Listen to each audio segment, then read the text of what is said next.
Experience God's presence. Discover your purpose.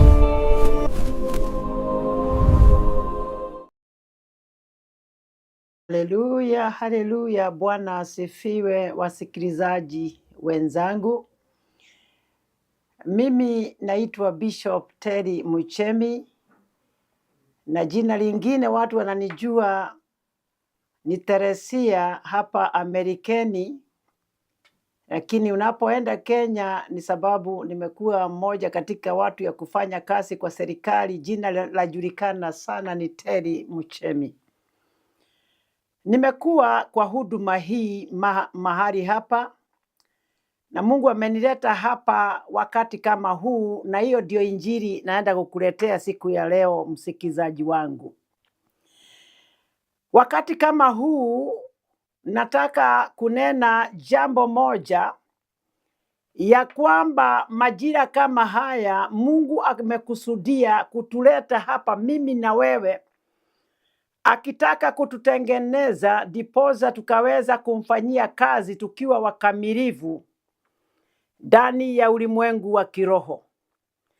Nataka kusema nini? Nataka kusema ya kwamba ni nani ajuae kama hukufikia ufalme wa wakati kama huu.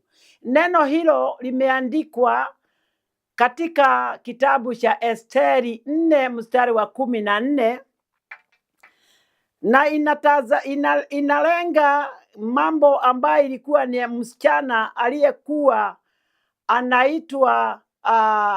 anaita Mordekai the uncle. She was the uncle to Esther. Na ni hadithi ambayo wewe unaijua, ya kwamba kukafanyika mfalme akakosa, bibi yake moja akakosa kutii, na ndiye sababu kukawa kwa tafutwa msichana mrembo ili aweze kuweza kukaa na mfalme nchi ile wakati kama huo.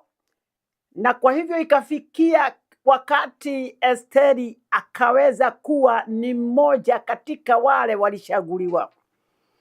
Ukweli ni kwamba Esteri alikuwa mrembo. Ukweli ni kwamba alikuwa ako na kibali cha Mungu. Mara kwa mara jambo linafanyika ni kwamba unapokuwa Mungu anakuhitaji, kuna mambo ambaye anaangalia kadhaa wa kadhaa. Lakini nataka kuambia ya kwamba una kipawa wewe, na kwa hivyo Mungu amekutazama na akaona kipawa kile chahitajika katika kazi yake.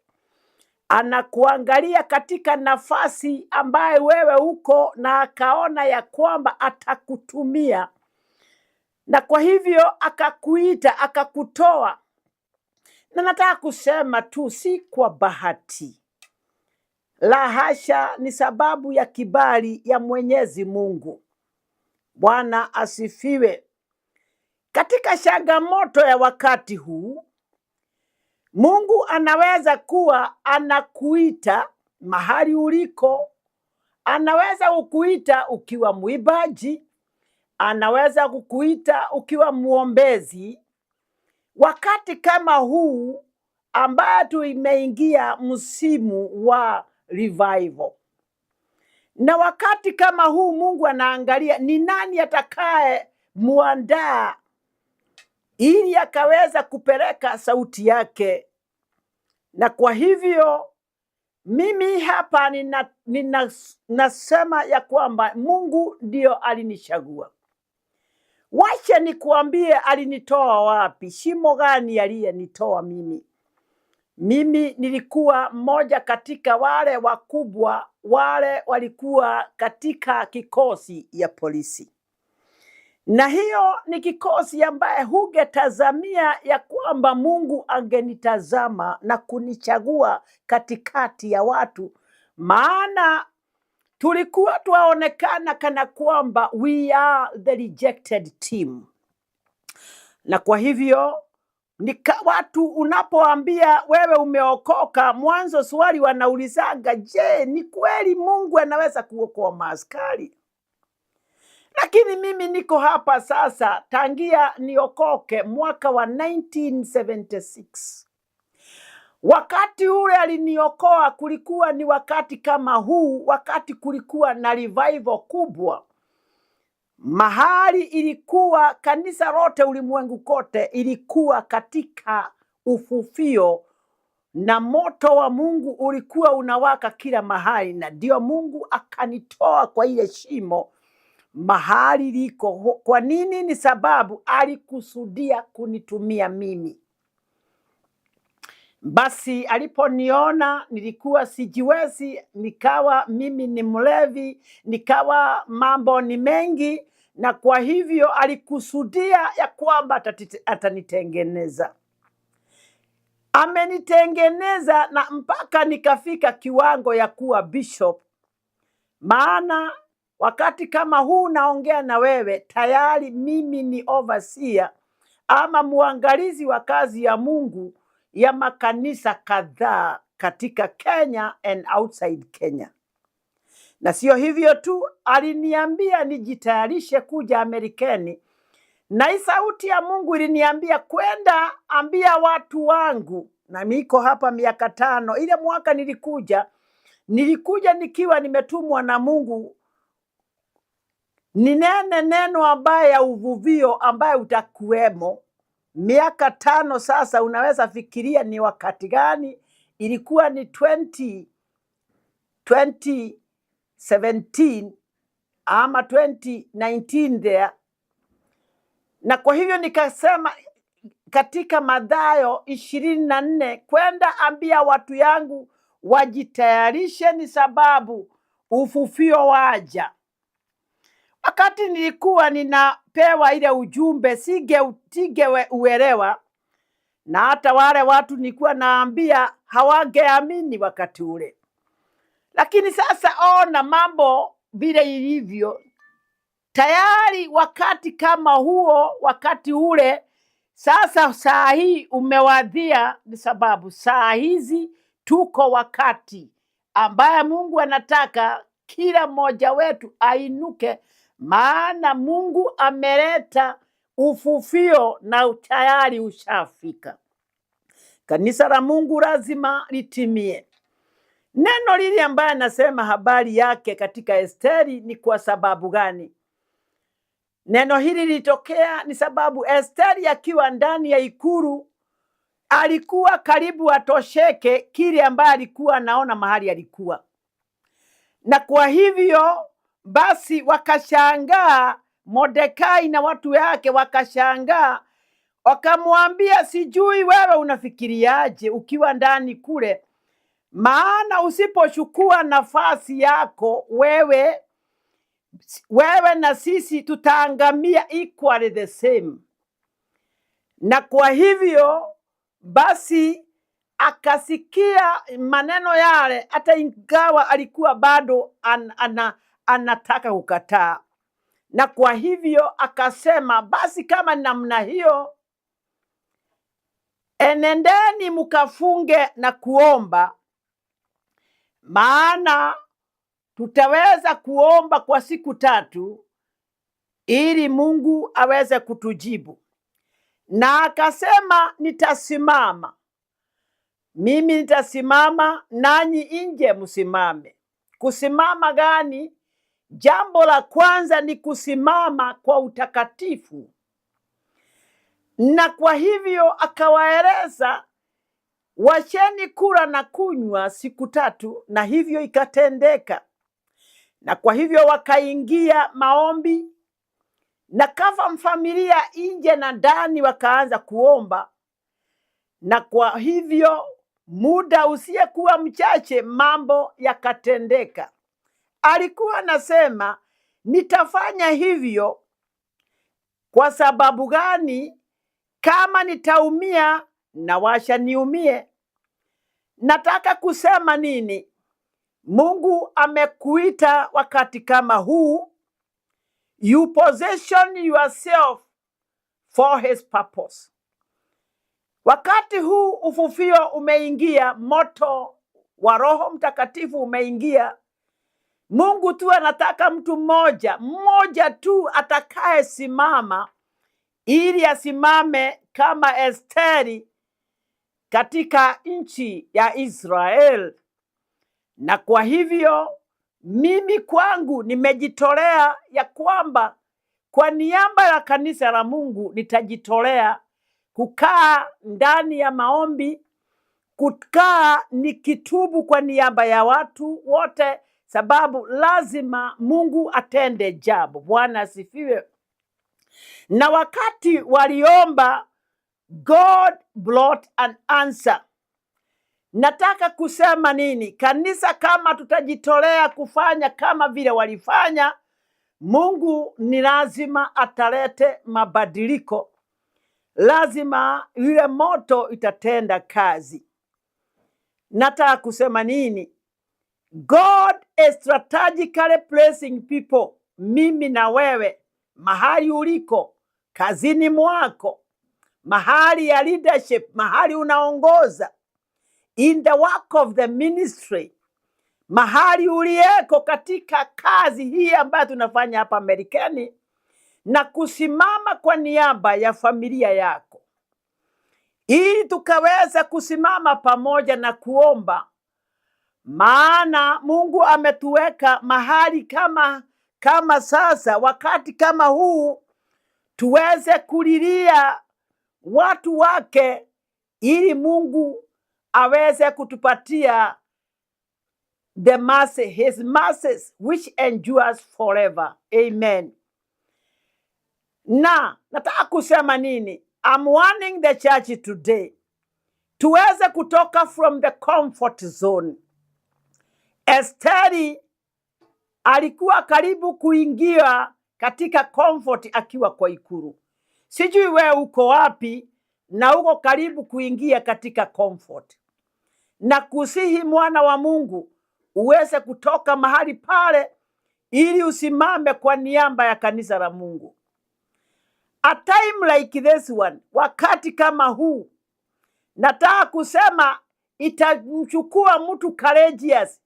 Mtu ambaye ako courageous ni kusema mtu ambaye anajitolea muhanga, ili ukaweza kupigania kazi ya Mungu iweze kuenda kulingana mapenzi yake. Nataka kusema nini? Nataka kusema it took courage of Esther akiwa ndani ya ikulu, ili aweze kuomba kwa niaba yao. Na kwa hivyo Mungu akajibu maombi alipokuwa akiomba na watu yake. Na kwa hivyo wakati aliomba, kukaweza kuwa na mabadiliko. Nataka kusema nini? Itamchukua mmoja wetu kusimama na imani. Uweze kuwa tayari na urudi uwe na imani. Imani iliye kuu, ambaye utasimama kwa ujasiri, ili uweze kuzungumza mambo ya ukweli. Azungumza mambo haya kwa watu ambaye tumekuja hapa Amerikani. Sitaki kukemea watu, lakini unaposikiza ama unafuata mambo ambayo tuwafanya wengine wetu, hailingani, haiambatani na ukweli wa Mungu. Lazima tuache njia zile, tukarudie njia za Mungu, zile ziko na ukweli na haki yake. Leo twahitaji mtu ambaye atasimama kusema ukweli, na tunataka mmoja wetu awe amesimama kwa haki ya Mungu, ili aweze kuremain holy. Maana tunapojitanisha na yeye, he himself is holy. Nataka kusema nini? Nataka kusema ya kwamba courage ile ambayo tutachukua ili tuombe ni courage ambaye ita silence mambo vile ambaye zimeenda kombo, na Mungu aweze kuwa tayari kutetea haki ya kanisa lake.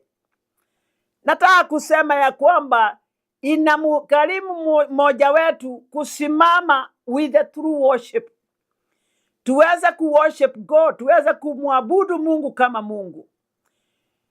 Hizi fedha tumekuja kuzipata, na ninazitazama sana nikaona kana kwamba tunaweza kuziabudu kama miungu mingine, na Mungu anasema fedha zile zinahitajika, walakini kabla mjafanya hivyo, muabudu Mungu kama Mungu.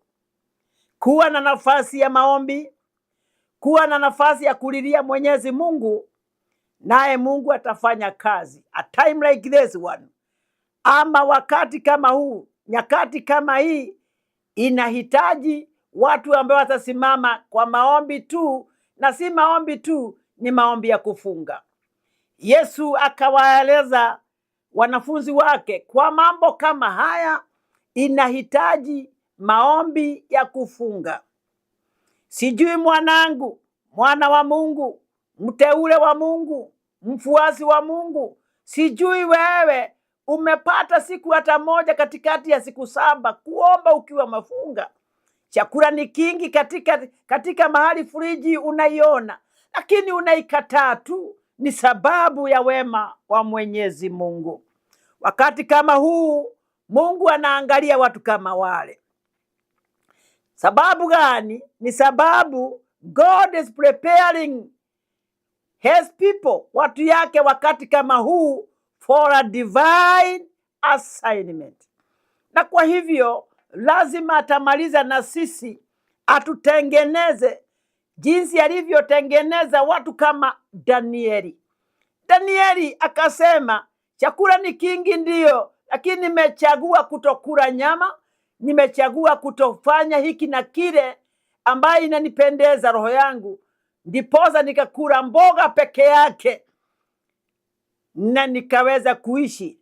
Na Mungu akafanya nini? Alifanya mambo ya kuogofya katika ule mji, na kwa hivyo out of the crisis that he was in na wenzake, Mungu akajidhihirisha ya kwamba ni Mungu. Nehemia akasimama vile vile wakati alikuwa anataka kutengeneza kuta zilizokuwa zimebomoka. Nasi tumeletwa hapa na Mungu tuweze kutayarisha kuta za kiungu zile zimebomoka. Zimebomoka mingi, watu wa Mungu wameporomoka, watu wa Mungu wameziacha njia za utakatifu, watu wa Mungu wamefanya mambo kinyume. Na Mungu ametuleta hapa kama Nehemia. You are the Nehemia of today, so that you can stand as we are rebuilding the work of Christ once more time. Why? Ni sababu Jesus is coming back soon. We must be ready to rebuild Jerusalem. Hallelujah.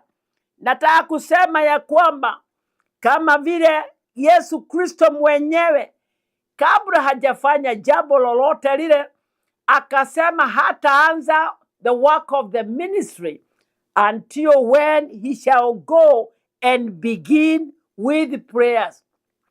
Kanisa lazima turudi katika zile njia za utakatifu na haki kupitia maombi. Na sio hivyo tu, kanisa la Mungu nataka kumalizia kusema ya kwamba other than maombi, lazima tusimame na the repentance of sin. Ile dhambi tumezijua na zile dhambi hatujazijua ama hatujakumbuka. Kuna wakati na nyakati zingine unakuta tumefanya mambo isiyojulikana ya siri, na akili ikatuambia hatutajulikana. Lakini Mungu anasema nitafuteni maadamu nipatikanapo. Na kwa hivyo anasema if you repent your sin, I shall heal the land. Wasikilizaji wangu, kama sasa tumesikia mambo vile inatendeka kwetu mahali tulitoka, Jamhuri ya Kenya. Na kwa hivyo nimekuja kuwaeleza ya kwamba kuna jambo itatendeka if we are going to repent the sin. Dhambi hata ya wakubwa wale ambao wanafanya mambo, sio lazima yetu tusimame kwa niaba yao tutubu. Kwa hivyo leo nasema tutubu kwa niaba ya the government officials now, ili Mungu akaweza kuhurumia sisi.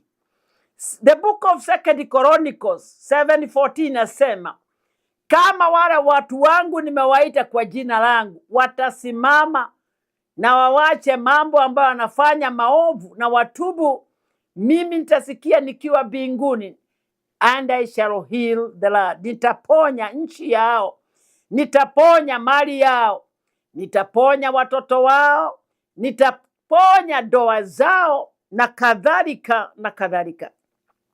Nataka kusema nini? Wakati kama huu Mungu anangoja tu mtu mmoja, hataki wawili, mmoja. Na jihesabu ni wewe ambao utasimama sababu ya kutubu dhambi yako na ya watu wako na ya wale wengine ambaye hata hujui, dhambi ambayo unajua na dhambi ambayo hujui. Na kwa hivyo usimame, maana utakuwa unaeleza Mungu, si watu. Hata sasa ninaongea nawe, naongea ni sababu najua under this anointing God's presence is here. Nataka kusema ya kwamba Mungu atatenda jambo tunapofanya kutubu dhambi. Kwa nini tufanye hivyo? Ni sababu of the obedience. We have to obey according to the word.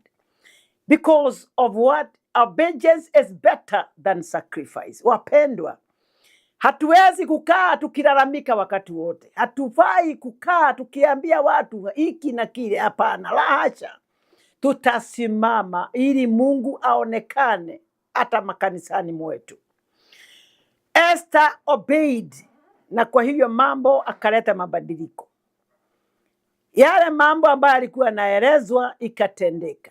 Bwana asifiwe. Najua na hisi ya kwamba umesikia leo ya kwamba hatutamwangalia mtu, hatutaangalia wachungaji, hatutaangalia wale machemazi, tutajiangalia sisi wenyewe ili tukaweza kufanya mambo, tubadilishe hali, maana lazima mambo yabadilike. Nikimaliza, nataka kusema ya kwamba never undermine the assignment of God upon your life. Never. Usije ukadharau, maana Mungu anasema akikuita, amekuangalia, amepima na anajua wewe utatenda. It is not accidental ya kwamba umezaliwa. It's not accidental. Mungu amekung'oa jamhuri akakuleta hapa. It's not accidental. Kuna jambo anataka kumalizana na wewe. He wants to prepare you for this generation, a time like this one. Generation hii inahitaji watu ambaye watasikia neno. Generation hii inataka watu ambaye watatubu. Generation hii, a time like this one, inahitaji watu watafanya kama Esteri alipokuwa akifanya pale. Nataka kusema, mpendwa msikilizaji wangu, siku ya leo nimesimama ili ukaweza kukata kauli, ili uweze kuambia ya kwamba dhambi sifanyi tena. Enough is enough. I want to make it. Now I want to stand and repent. Nataka kutubu dhambi katika jina la Yesu Kristo. Amen. Experience God's presence.